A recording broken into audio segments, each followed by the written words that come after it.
Hello, let's talk about what options an F-1 student visa holder has to legalize and permanently remain in the States with a green card. If you have an F-1 student visa and you want to know what next step to take, this is the video for you. I have 7 options for you and even more if you listen to this video to change your student status to a green card. My name is Shepelsky. I've been practicing immigration law since 2004, and this is my description of what students can do to change their status.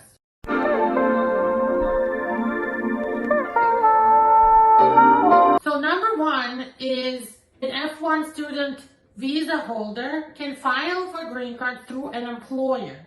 If you can find an employer who wants to give you a job offer and is willing to wait for you to go through this process, which may take as little as a year and a half, 2 years, if you're in the EB1 talent category, to almost 5 years now in the EB3 perm category. This is for skilled workers, professionals, and other workers.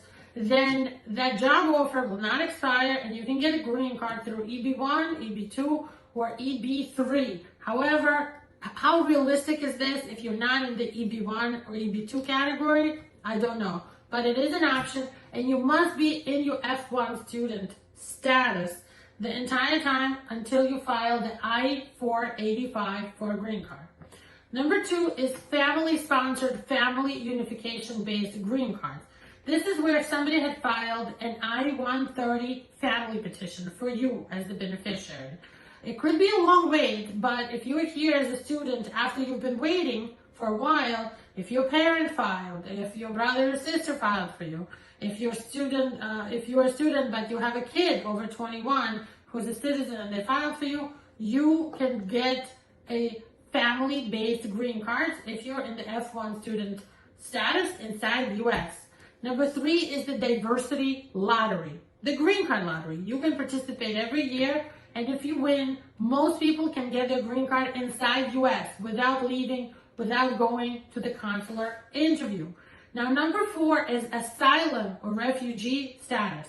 If you fear persecution, abuse in your home country, whether it's already happened to you before or will happen to you in the future, you can file for asylum at any time during your status or within 1 year that your status will expire.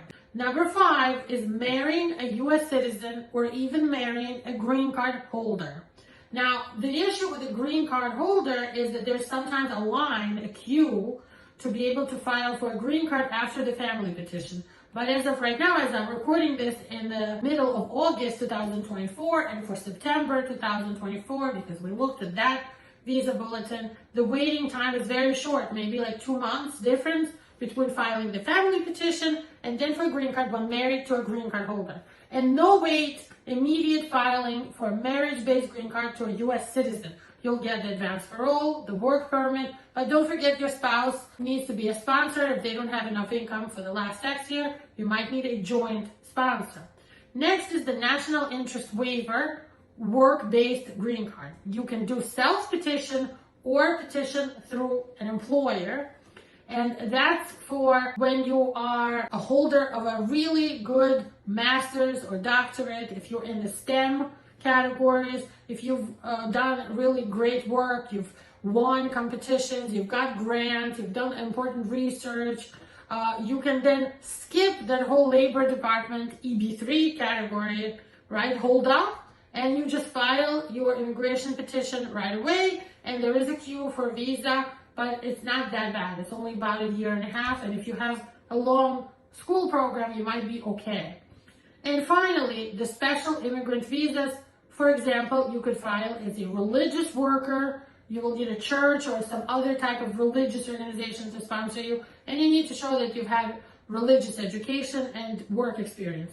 In addition to this is a bonus. Number 8 could be something where you experienced abuse and were a victim of a crime, or if you were abused at work, you can get a U visa or a T visa or maybe something else that's a humanitarian-based visa.